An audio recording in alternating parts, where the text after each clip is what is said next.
and it's come to stay. Okay. And so it's the same way. They are not surprised that people are, you know, speaking against the E-Levy, but they know that eventually they implement it, especially because of the two main things that the Deputy Majority Leader says it's going to fix, which is U-Start, which is and jobs, then the roads. and the roads. Yeah. So once that is in place, they're going to ensure that there'll be transparency, so everybody gets to know exactly how much is being accrued and what is being used for. And so we should be rest assured that they are going to use the money for exactly what it is intended to be used for. Because in his own words, other governments have not been able to account for some of the revenue that's been generated in this country. But the MPP party, according to Apenyo Makin, Honorable, they are not like that, and that they will show accountability. But how come, why isn't anybody talking about, okay, let's probably just try E-Levy for a year or two.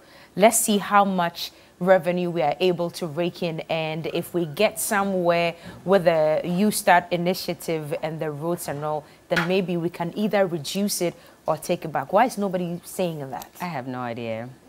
I have no idea. I mean, I guess once they roll it out, then that's it. That's it. There's no coming back. They'll only no say back. that we have to review and fix it as and when. But I really don't know what the plan is. I just do hope.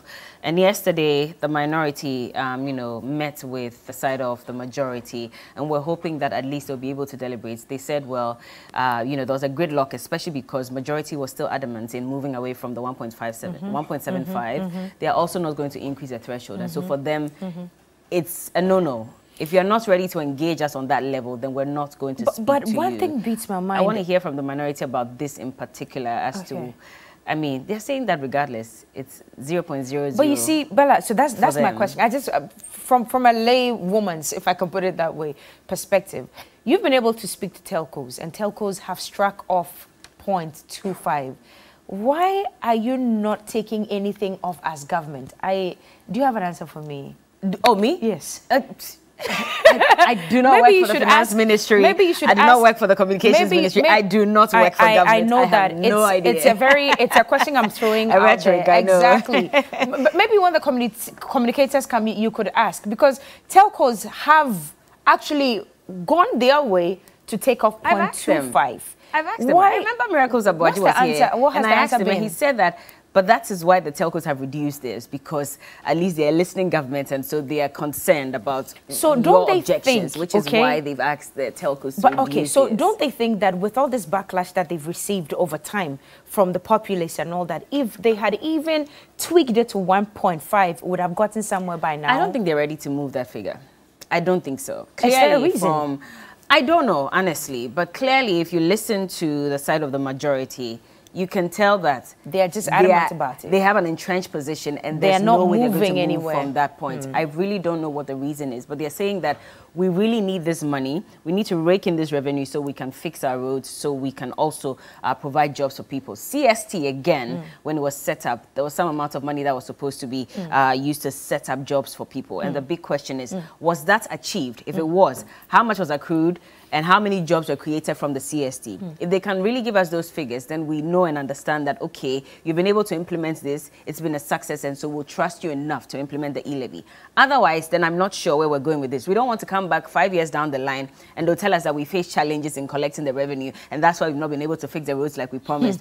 We've heard that too many times with regards to even Agenda 111, when we're told that it will be done within a certain period. They came back and said we now had to go and work on, you know, finding lands and all of that. So they're always excuses. I mean, it's nice on paper when they come up with the policies, but when it comes to implementing them, there's always a problem. And for me, that's what it is. If you've not paid some the NAPCO personnel, you've not paid NSS, but you're going to charge them 1.75%. And you're saying that if you can have more than 100 Ghana cedis or 100 Ghana and above in your wallet, you're not a poor person. So, and that means that haven't paid so the if I NAPCO ask you for 200 cedis, Bella, let's just say I'm a NAPCO trainee. Yeah. If I ask you a loan or 200 Ghana cedis, if you're going to momo it to me, they will tax me on the loan that you're giving me. Well, yesterday, so there was some explanation that came. I think I got that as well. They're telling us that even if it's 200, they're saying that they will not charge for any transaction if it's person below 100. To person. So if it's 200, the first 100 Ghana cedis, they are not going to charge on that. So they only charge on the extra 100 Ghana cedis, which doesn't make sense. I don't get it. I mean, Someone really needs to break it further down for us, because when I saw that explanation, I was really confused. I'm going to try and see if I can read it out to everybody so they can understand exactly. I don't know. It's from Honorable Kennedy Nyako, and he says that I've just cited this purported calculation by someone being shared around. First of all, the entire calculations are not false, or not only false, but also misleading. I will entreat those who have widely shared it. No, it's not ours. This is another channel. Okay. Yes, this was some calculation that was done by GTV. I saw it in circulation on social media yesterday, where it said that so if it's 150 Ghana cedis, the charges without E-Levy would have been 1 cedi 50 pesos. But now with E-Levy, that 1.75, it is 4 cedis 13 pesos on 150 Ghana cedis. And if it's 5,000 cedis, initially you'd have paid 10 cedis because there's a cap. From 1,000 cedis upwards, there's always been that cap of 10 Ghana cedis transaction levy on that. But now because of E-Levy, if you're sending 5,000, you pay 97.50 Ghana cedis. If you're sending 1,000 cedis, you're going to pay an extra 27 cedis 50 pesos. If it's 2,000, then it's an extra 45 Ghana cedis. So this is what he says, that the calculation is wrong. He says, now let me do a little bit of education here. Okay. For example, let's listen. A person who wants to send Momo of 150 to someone, it's only on the extra 50 cedis that the 1.75% will be applied. First 100 Ghana of every transaction you do is exempted. For example, if you decide to send 1,000 Ghana cedis to a friend or a family member, you only pay the 1.75% on 900 Ghana cedis. So for the avoidance of doubt, let's say I'm sending 200 Ghana cedis to my son or daughter in school. I will only pay 1.75 pesos as E-Levy fees because you're exempted for the first 100 Ghana cedis. Wow. Now, MTN has decided to reduce its charges to 0.75. So while MTN will be applying the 0.75% on the 200 you are sending for the day, government will rather be applying the E-Levy on only 100 Ghana cedis and not the entire 200 Ghana cedis. Okay. So this is a daily transaction. Daily. I'm even more confused. Yeah, I don't understand. I'm even more confused now. I mean, if anybody understands this, maybe they can explain. So let's just scroll up to the charges again so people can see. I know that Alfred Okanse also did some calculations on this on 360 2 days ago. Almost similar, I must say. So that there but, so but, if you but pay the charges at the end quite the charges vary. Without E-Levy is 1 cedi 50 pesos. And then with E-Levy is 4 cedis 13 pesos, and it runs through. Honorable Kennedy Nyako says this is wrong. This is wrong. Okay.